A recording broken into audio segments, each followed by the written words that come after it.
Hi, I'm Charlotte. I'm 26 years old and I'm not married. I don't work full-time. I've mostly stayed at home since I was in middle school. I went to high school for a while, but then I stopped. So I only finished middle school. Since then, I've lived with my parents, done some part-time jobs, and found work online.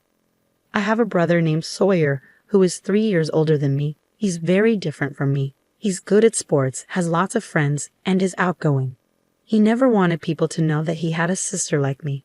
He never brought his friends home. And if we happened to meet at the store, he ignored me. I thought it was just how things were, like someone else's problem. When my brother went to college and moved out, I stopped worrying about it. Then he talked about getting married. He's turning 29, so it wasn't a surprise. Later, he decided to bring his fiancée to our parents' house. Since I was home that day, I decided to join them. "Hi, Mom, Dad, I'm back," I said. My brother arrived on time, and when he saw me sitting with our parents, he looked confused for a moment. "Sorry for the interruption," his fiancée said as she came in, not noticing my brother's reaction. Then she looked at me and seemed puzzled. I could tell from her eyes that she was asking my brother, "Who is this?" He probably hadn't told her about me. "Thanks for coming. I'm Sawyer's mom, and this is his dad." My mother introduced herself and my father. The fiancé looked polite but still confused. My dad didn't speak up for me. My parents have always been tough on me because I couldn't be as successful as my brother. They used to compare us, saying things like, "Your brother can do it, why can't you?" But as we got older, it got worse. They even called me a money-sucking leech.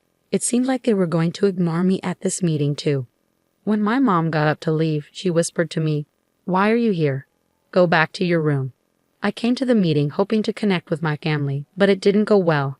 I felt like I couldn't just leave, so I stayed. My brother's fiancée, Isabella, introduced herself. She was my age, 26, and very beautiful. She had a sophisticated vibe that made me feel like I shouldn't talk to her casually. My brother seemed annoyed, probably because I was there. He introduced Isabella to our parents but didn't talk to me at all. It felt like I was invisible. After they finished talking about the wedding, they started chatting casually, but my brother still acted like I wasn't there. "What do you usually do, Charlotte?" Isabella asked me. But before I could answer, my brother interrupted, saying, "Don't worry about talking to her, Isabella." Isabella seemed surprised by his interruption. "Yeah, don't worry about it," my mom added. Then my dad said, "She's just a stranger who happens to be related by blood." When he said that, it felt like something inside me broke. A stranger? That's what they thought of me. It was clear that reconciliation was never an option. The meeting ended as if my presence didn't matter at all. Soon after, my brother and Isabella got married and started building their own house. My brother works at a big company, and even though he's still young, he earns a good income. Isabella decided to be a stay-at-home wife and quit her job. When their house was finished, we got an invitation to a housewarming party. It would be a small gathering with Isabella's family and my brother's bosses. My mom got worried, saying, "Oh, it's already time for the housewarming party. Time flies. We should get a gift." My dad said, "We're family, so it doesn't have to be fancy," and flipped over the invitation casually. Only my parents' names were on it. Mine was missing. My mom seemed to notice but asked, "Charlotte is coming too, right?" I wasn't sure what she meant. They hadn't exactly treated me well at the meeting. "It's okay if I'm not invited," I said, but my mom insisted, "No, you're coming. I'll make sure of it." So I ended up going to the party. On the day of the party, it suddenly started raining. We took a taxi to my brother's house. Because of the rain, my brother and his wife stayed inside to greet guests at the entrance. When we arrived, my mom said to me, "You pay for the taxi," and she and my dad hurried towards the entrance without umbrellas. "Ah, now I understand," I thought to myself. My brother's house was quite far from ours, so it seemed a bit extravagant to take a taxi. Yet I was the one who had to pay for it. After settling the taxi fare, I hurried towards the entrance, and Isabella asked me, "Who are you?" I had only met Isabella once before, so maybe she forgot me, I thought. So I introduced myself, saying, "I'm Charlotte, Sawyer's sister." But she replied with a smile, "Ah, Nate's sister, the one who dropped out of high school. We didn't invite the freeloader living off their parents." Isabella said this casually, still smiling. My brother had just come back from welcoming someone inside when he saw me and asked with disgust, "What are you doing here?" Sawyer, I told you not to invite her. Why is she here? I don't know, my brother replied. It seemed like you didn't want me there after all, and Isabella's attitude changed once she found out about me. She was even worse than my brother and parents.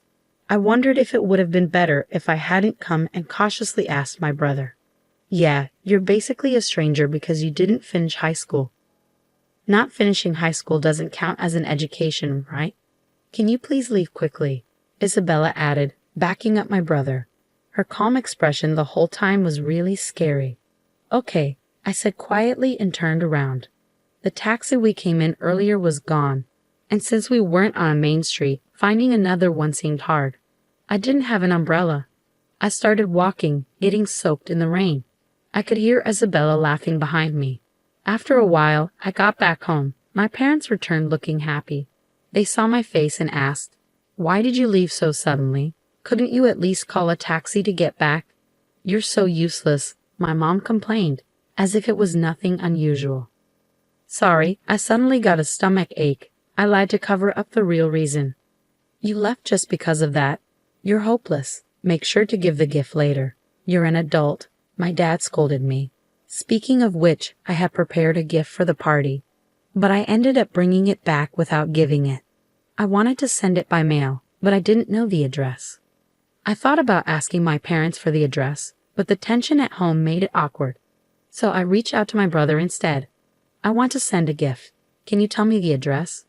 His only response was, I don't give my address to strangers, right? I sighed.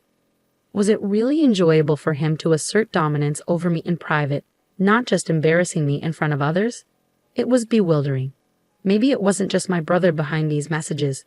Perhaps Isabella was also involved, laughing along. Either way, it felt ridiculous. I gave up on sending a congratulatory gift for my brother's housewarming party. I realized I couldn't get along with my family anymore, so I made the decision to move out. I didn't have a full-time job, but I had some savings from my part-time work. With that, I managed to rent a room to live on my own. Since it wasn't enough to cover all my expenses, I decided to try streaming videos in my free time. I had always enjoyed watching streams as a hobby and had a knack for spotting trends among popular streamers and boosting views. When I started streaming myself, I began earning tens of thousands of dollars a month. That income kept growing, enough to cover all my living expenses. I decided to invest the money I had saved up.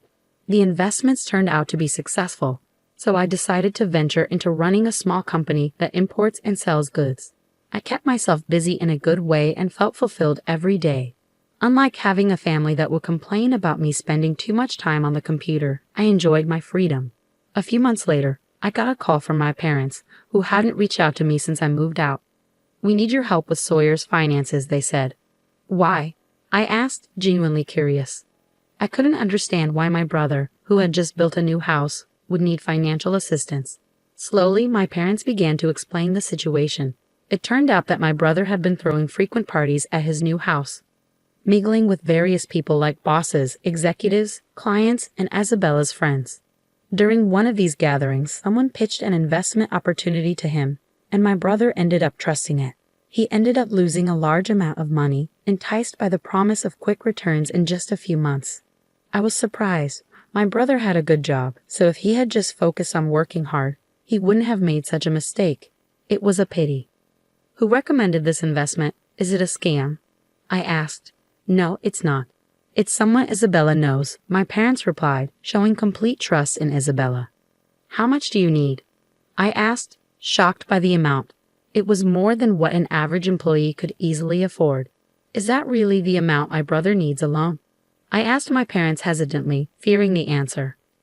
We were also introduced to the same investment, my parents admitted after a pause. "I can't come up with that much money so easily." "Sorry," I said, trying to end the call. But they insisted, saying, "We're your real family. Help us out in times like these." Real family? Too little, too late. "Sorry, but I'm busy and I'm a stranger to you, right?" With that, I hung up the phone. Later on, they somehow found out where I work, and my parents' and brother's families showed up at my office. I was in the middle of a business meeting when my secretary informed me, "There are guests here for you, President. I don't have any other appointments." "Who are they?" I asked. "They say they're your family, ma'am," my secretary replied. I felt a shiver run down my spine. I apologized to my business partner and stepped out of the meeting momentarily. When I reached the reception area, I saw my pregnant sister-in-law Isabella, my brother, and my parents waiting. "So you're running a company now, huh?" "Well, it's much smaller than where I work." My brother smirked, glancing around my office. "Who are you?" I asked, pretending I didn't recognize them. "What's with the attitude?" my brother shouted, losing his temper. My mother stepped in, saying, "We've discussed this before, but we really need your help. Since you're running a company, you can support us, right?" She shamelessly asked for money, acting like it was the most natural thing in the world. "Yeah, it's a crucial time for our family. Isabella is pregnant, but the baby's health isn't good, so we need to see a specialist. Please, Charlotte." My father and Isabella joined in, making it seem like it was my responsibility to cover everyone's expenses. Employees passing by glanced over with concern. Wanting to deal with the situation quickly, I said, "Please leave, you're causing a disturbance." My brother exploded with anger again. "What? We're a disturbance? We came all this way, and that's how you talk to your family," he yelled. The passing employees stopped to face them, and my brother began to cause a scene. "Did you all know this girl dropped out of middle school? She was a shut-in no good." He seemed determined to humiliate me into giving him money. However, the employees responded in a way my brother didn't expect. "We know, everyone knows. The president's background, even mine. The president hires many people from similar situations. Is there a problem?" My brother, who usually only socializes with highly educated and wealthy people, seemed taken aback and started to stutter. Meanwhile, my father remarked, "What a pathetic company, just a gathering of misfits." "Exactly, companies that do business with a place like this can't be any good either," my brother added, shouting loudly. At that moment, the president of the company, the person I was meeting with, who had been waiting in the reception room, came out, clearly hearing the commotion. My brother's expression turned blank and then pale as he looked at the man. He couldn't meet his gaze and lowered his eyes. "What's wrong, Sawyer?" Isabella asked him. "Don't call me that," my brother whispered to Isabella, but it was too late. Sawyer? Oh, it's you." The company president approached my brother and scrutinized his face. "You're Mr. Long, the division manager, right? We owe a lot to your company." It turned out that his company was also a client of my brother's company. My brother was sweating profusely, his face turning red. Yes, well, I guess I'm not very memorable." Since we're not a decent company, my brother stammered, frozen in place when the president turned his own words against him. My father, mother, and Isabella sensed the tension and fell silent. Ignoring them, I apologized to the president again, saying, "I'm sorry for taking up your valuable time. I'll ask them to leave." "Oh, are you sure?" "I have time today, so I don't mind waiting. You can prioritize talking with your family," the president replied. "No, they're not my family," I said, glancing at my parents and brother's family. "They're complete strangers." After that, my parents and brother's family were asked to leave the company. Perhaps stunned by the exchange with the company president, they left quietly. Curious about how my job was exposed, I looked into it and found out that Isabella was the cause. She had a friend who was well informed about investment-related information and always kept her ears open. This friend came across a young woman in her 20s who was making a name for herself as a talented trader and company owner. Isabella was surprised when she saw a photo of this woman in the media and realized that she was her husband's sister, whom she had heard was a middle school dropout and no good. Isabella then told my brother and parents about this and suggested they ask me for money. Since I was busy during the day and didn't answer the phone, and I didn't call them back after they asked me for money, they came to my company. Seeing that I had been treating them like complete strangers, I decided not to get involved with them anymore. However, I couldn't help but look into Isabella's involvement further. I was curious about Isabella's friend who played a role in my family's financial troubles. It turned out that this friend was actually Isabella's ex-boyfriend, and they still seemed to be involved. Shockingly, the child Isabella was carrying wasn't my brother's but the child of that investor.